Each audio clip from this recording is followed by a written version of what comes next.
Hello, and thanks for joining us in the MeasurePod, a podcast for analytics enthusiasts, where each week we pick an analytics topic, challenge, problem, or an opinion. We dig in, and we also try to have a little bit of fun along the way. I'm Dara, I'm MD at Measurelab. I'm joined, as always, by Dan, a lead analytics consultant, also here at Measurelab. Hey, Dan, what's new in the world of analytics? Hey Dara. So the first thing to talk about this week is that Google Analytics 4 have updated their default channel definitions. And this is something that has been requested for quite some time.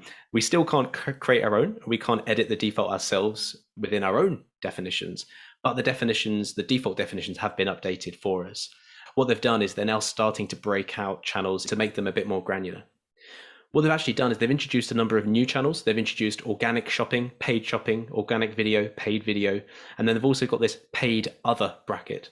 So any traffic that comes in with the word paid or CP something in the medium, it now gets attributed to one of the paid channels. If not, it defaults to a generic other paid channel rather than going into a kind of joint other bucket. They've also got channels for audio, SMS, and mobile push notifications. They've done a couple of updates to the logic as well. I'll link off in the show notes to the updates that they've defined. One of the key ones, actually, just to kind of dig in a bit deeper, is YouTube. He's no longer social. It's now being pulled out into its own channel of video.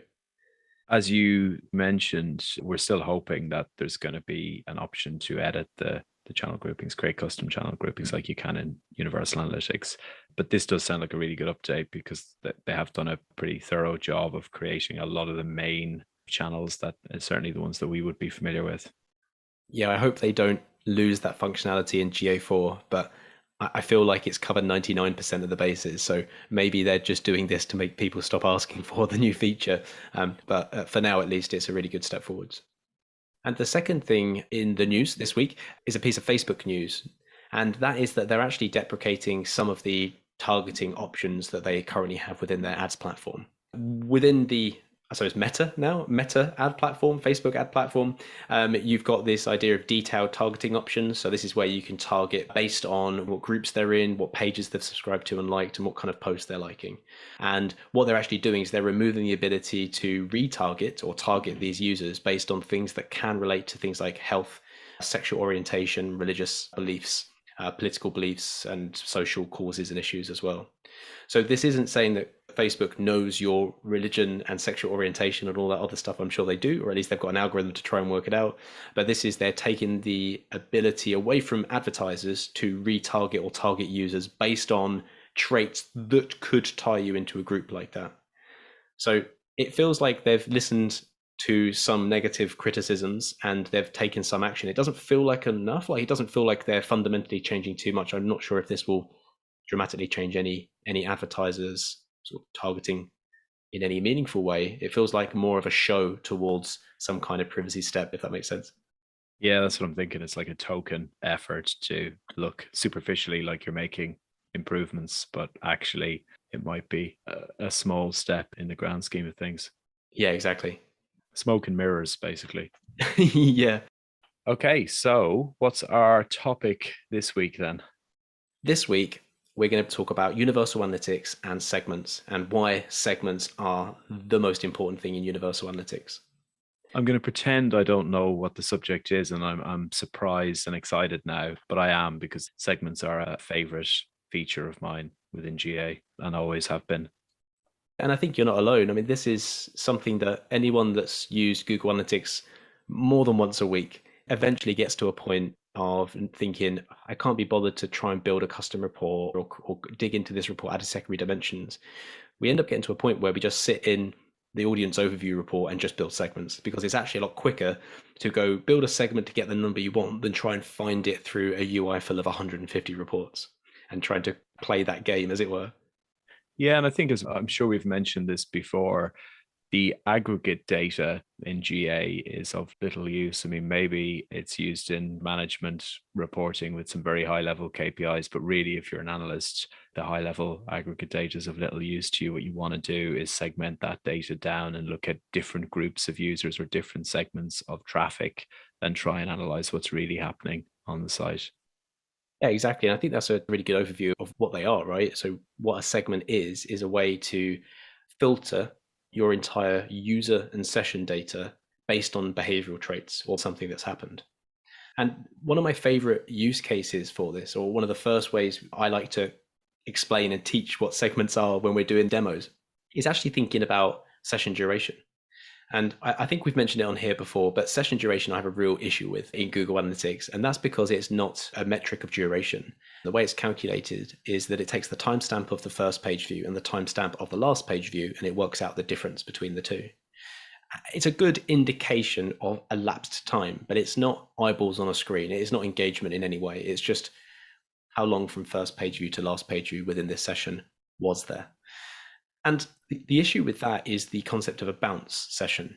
What bounce means is just any session that contains only one page view.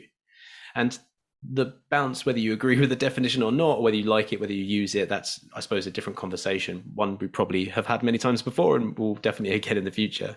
But the point I'm making at the moment is that all bounce sessions only have one page view. So what is the session duration there? There is none.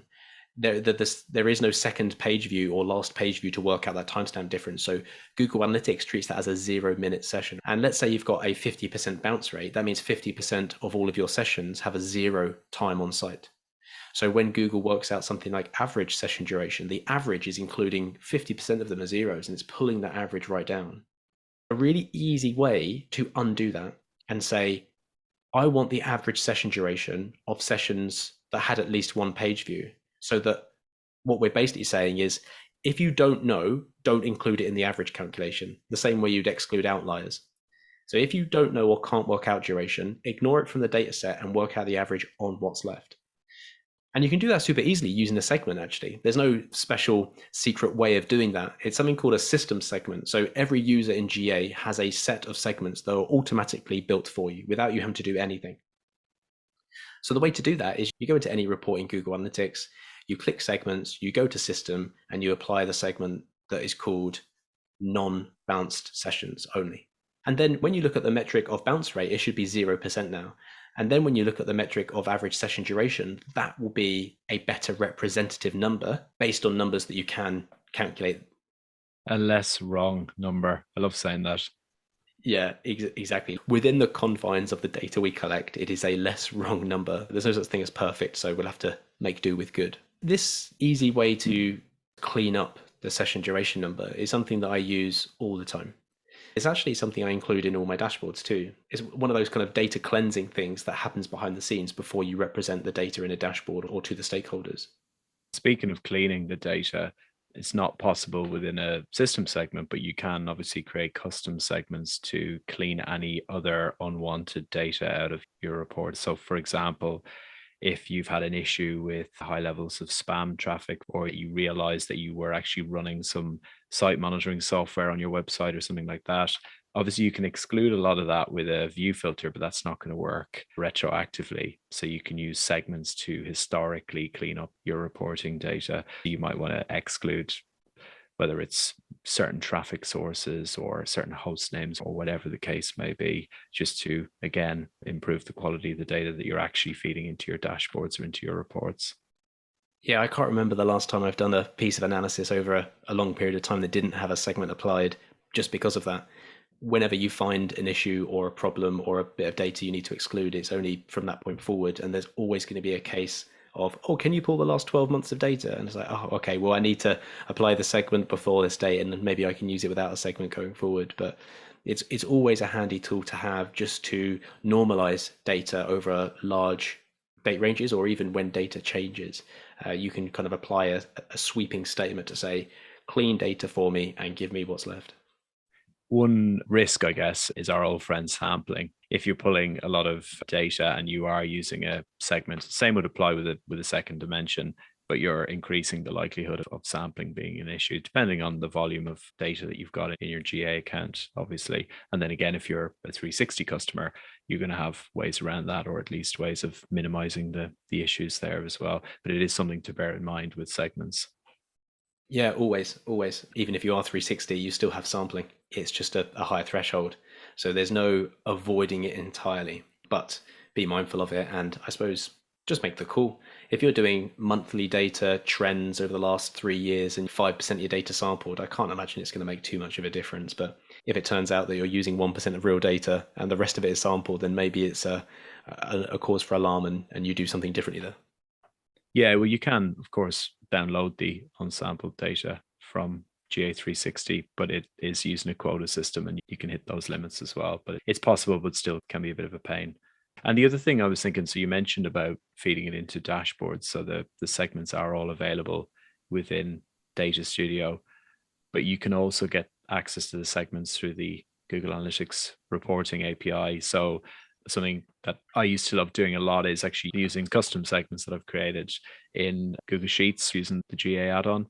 And one thing I learned the hard way was if you're doing that, there's a field in the configuration sheet where you can add in the segment ID and you can look up what that segment ID is. But those IDs are unique to each user. So if you use the IDs and then share that report with somebody else, they would need to update it with their segment IDs. So you can use the segment definition instead, which gets around that issue. A little tip there if you've ever had a need to use segments with the Google Sheets add-on. That's a really good point. I just avoid the IDs for things like that. I just use the definitions wherever possible. It also means that you can build them on the fly, especially using the Sheets connector. You can use formula within the Google Sheet when you're making that API request to dynamically create segments as you go. And it's a really handy tool. For one, you don't have to save any segments in your own interface. You don't have to go into GA to do anything. And like I say, it's dynamic. I can go into a spreadsheet. I can generate some kind of formula that creates a condition of segments and just refresh the report and it's there. It's quite intuitive. And whenever you're using the Sheets add-on for GA, there's a little link at the bottom of the config tab that takes you off to the documentation and it's super easy to follow along. The only problem I ever hit with that was if you have a very long segment definition, there is a character limit. It's a bit of a fun challenge in a way, especially if you're using regex. You can kind of refine your regex and try and get it under the character limit, but it can be a bit of a pain if you've got a need for a pretty complicated segment with a lot of conditions in the definition, then you can hit that limit. I think it's 256 characters, or at least it used to be. But that's the fun, Dara, trying to get something under a character limit. There's got to be edges to make it a game. Especially when you're under pressure, trying to hit a deadline. Nothing incentivizes you like a bit of time pressure. Another common use case for a lot of e-commerce websites where they're selling maybe different products within different product categories, often what people want to do is group sessions visiting the site into what product categories they looked at. And there's something always worth clarifying here because it is sometimes something people get wrong, which is thinking that they're then distinct segments. But if you create a segment for each of your different product categories, if your segments are just saying include sessions where they viewed this page or these pages within this category, they may have actually viewed other pages in other categories as well. So you'll end up with segments that there will be overlap between them. Usually that's fine and people are aware of that and they know that's the case, but they still want to do that to get a sense of how much traffic, kind of quote unquote, is hitting those different product categories on the site. And then another one, maybe vaguely related, is where you can create segments of either users or sessions where a certain product was purchased, so that then you can use that segment to better understand those people that are buying that particular product. So if you're trying to do customer profiling, you could look at people who purchased product A, and then you could look at all the demographic data, you could look at landing pages, you could look at marketing sources to try and build up a picture of who these people are who are actually buying that product versus a different type of product. That's really interesting. From an advertising perspective, segment can be pushed into Google Ads as an audience. So whatever you build as a segment can be pushed into the ad platform to directly retarget or even find lookalikes. As your example, Dara, where you find users that have purchased a specific product type, you can then push that into Google Ads to find lookalikes. In a way, prospect against similar user traits that you haven't yet to identify. Use the big black box of Google to figure that stuff out, to identify those users that are most likely to continue to purchase this brand of phone or type of furniture or whatever it is that you're selling. You brought back some painful memories for me there. I instantly thought of the time that I had to create, I think it was 250 audiences from segments. Yeah, that was a fun, I don't even want to think about how long it took me, but it was a lot of copy and pasting. I bet. Was there no way to automate it, or did you figure that out maybe as you got to the 199th segment? There is a way, but again, talking about time pressure, this time round, unfortunately, it didn't allow it to go and work out using the management API, isn't it, that you can use to create segments on the fly. So we did later end up looking at that, but for this particular time, there was time pressure and I had to do it the old fashioned way. But I like doing things the hard way. It makes me feel like I've done something useful.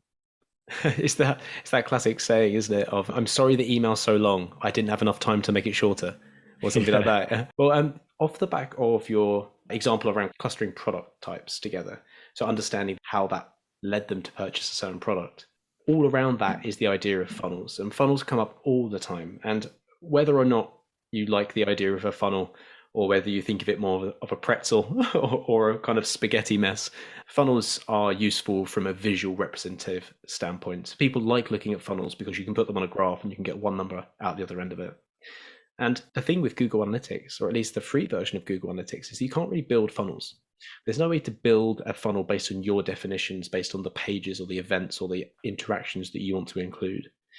There is funnels, there's goal funnels, and you can even do an e-commerce funnel, which is based on the enhanced e-commerce data. But what if I just want to look at behavior through the homepage, product page, basket page, and that's it? There's a 3 steps there. Or maybe I've got a sign up form where I want to see that flow through multiple pages. And let's say I want to create it on the fly and I want to go back in time and look at my historic data. The way to do that is actually using segments. And the thing with a segment is that there's actually 2 options of creating a custom segment. The first one is a condition-based segment, which is have purchased this product and purchased this product, or purchased this product. The other type of segment you can create is a sequential segment. And this is where we can use these to build funnels. It's the same approach. You can say anything you want, a session that sees this page and has purchased this product. But now you can put an order to them. So you can say, has seen this page before seeing this page, before purchasing this product. And the idea with building these sequence segments is that each segment you create is actually a step of the funnel. And the way that I like to approach building funnels using segments is start with the final step. So start with the full funnel. So let's say I've got a 4-step funnel, seen page 1, then page 2, then page 3, then page 4. I'll create a sequential segment that does that. And I'll call this Dan's funnel step 4. And I'll click save. And then I'll duplicate that segment and just remove the last condition. So now it's just has seen page 1, page 2, page 3. And then I'll do the same over and over again, removing 1 step at a time until I've got 4 segments, which is my funnel step 1, my funnel step 2, funnel step 3, and funnel step 4. And each one of those, when I look at the sessions or the users, whichever one I've segmented, will give me the total number of users or sessions that have made it through to that part of the funnel. So then what you can do is you can work out the funnel. You can say 10,000 people were in step 1, 500 people were step 2, 3 people step 3. And you can work off the drop-off rates, the conversion rates, the funnel completion rate, whatever it is you want to do. And the thing that you mentioned earlier, Dara, about things like segments being available in the API means that you can pipe this funnel, this custom funnel that you've just defined and has all the historic data in there, bar things like sampling, of course. You can pump that into a Data Studio dashboard or into a Google Sheet report, whatever you want. So it's a really nice, not so easy. I won't want to say this is an easy way of getting a funnel. It's almost like the only choice you have to do funnels. But also it's your only choice to do funnels based on any kind of behavior. So it doesn't have to be super simple like pages. You can think of it as any kind of hit that you're collecting. So events that you're collecting on certain interactions within the page, entering via a certain channel or campaign. All of the things that you're collecting in GA can be part of your funnel steps. And you can make it as long as you want. You could have the most ridiculously long funnel with lots of different micro steps within it, which of course you can't easily do in any other way in GA. I think that there is a step limit in a segment. I can't remember what that number is, but it's long enough to be better than the custom funnels, for example, in GA360. But yeah, it's a really good way of building funnels. You can even, if you want to, build segments that are the drop-offs. So have done step 1, 2, 3, but definitely not done step 4. And that can be your audience to retarget or find lookalikes or whatever you want to do as well. So it doesn't always have to be about just defining a funnel, the steps, put it into a dashboard, work out the numbers that you want. You can be quite creative and specific and work out every variation of drop-off succeeding through each step, building these segments. You can be left with a lot of segments, right? I mean, that's not a problem because you don't necessarily have to worry about how many segments you have. There is an arbitrary cap, but it's not something I've ever reached. But yeah, and then you can push those into Google Ads, your dashboards, reports, just use it in GA's interface, in the standard reports to analyze the behavior, whatever you want to do with it, you can. Once you've got that segment, you've got your definition, and just go use that number somewhere. Listening to you there sparked two thoughts. One was when you mentioned pretzels, and I drew a pretzel on my notebook, and it made me think I really want to eat a pretzel. And the other, back to our actual topic, the other thought it sparked was when you're talking about conditions and sequences. So I mentioned earlier about creating segments based on sessions where a certain product was purchased. So that's actually something that's difficult to do, but you need to use a bit of a workaround to actually achieve that. Within GA, in the segment builder, you can build user level and session level segments, but there's no hit level segment option, but you can actually force a hit level condition within a GA segment. And you have to do that. If you want to say, I want to look at sessions involving the purchase of a certain kitchen table and set of chairs, for example, then you have to include a criteria on the product name. And also you have to say that it was purchased. So unique purchases is greater than 0. But to get that to work within the same hit, so to force it to be hit level, if you use the sequence option within the segment builder, this is for session level segments, then how that actually works is it evaluates each step in the segment as hit level. So it is hit level conditions. If you say product name equals whatever and unique purchases is greater than 0, then it'll actually force that to be a hit level condition, and then it will give you the data that you want. Something else that is not so well known is if you're using a user level segment, having 2 criteria within the same filter condition also forces it to be a hit level. The problem with that, though, is you don't always want to use a user level segment. So sometimes that'll work just fine for you.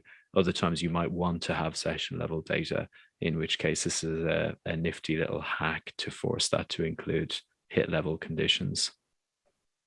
That's good to know. I had no idea that second one about a user segment, treating it as a hit if you've got multiple conditions in the same filter. That's really interesting. Yeah, I still find it's funny. I think well, we've both said we use segments almost every time we use GA, and I'm still finding things out about segments that I didn't previously know, because when you get into the more intricate ones and you're combining lots of different conditions and sequences together, it's not really fully documented how all of the logic works behind the scenes. Best way to learn, isn't it? Try things out, they don't look right, and then you learn something new about how it works. The big assumption there is that Google knows how this works and could have documented it if they wanted to. Maybe nobody knows. It's a mystery. Maybe nobody knows. Okay, I think that's been a pretty comprehensive overview of segments and some of our typical use cases.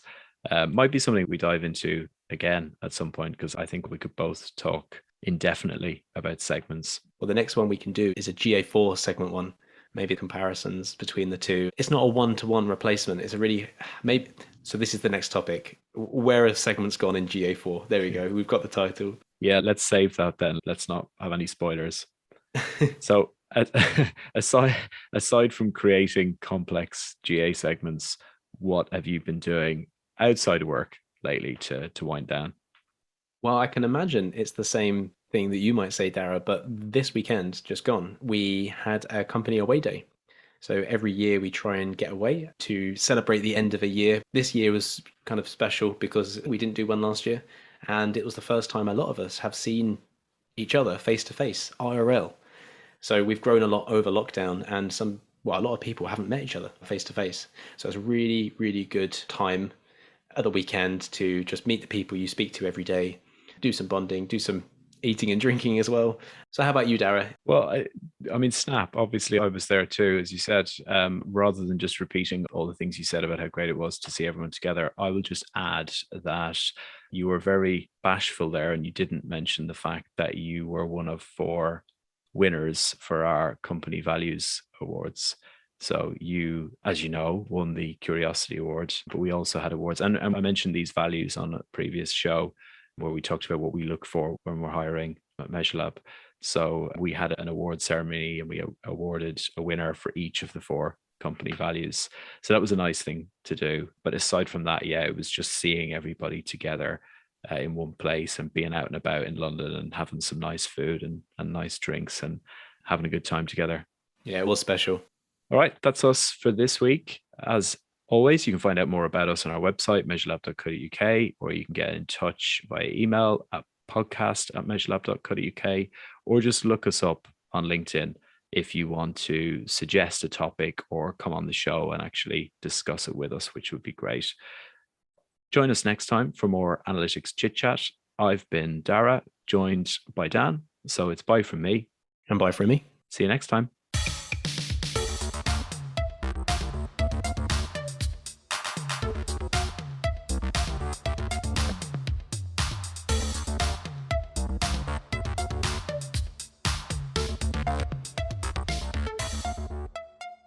Easy peasy, segment squeezy.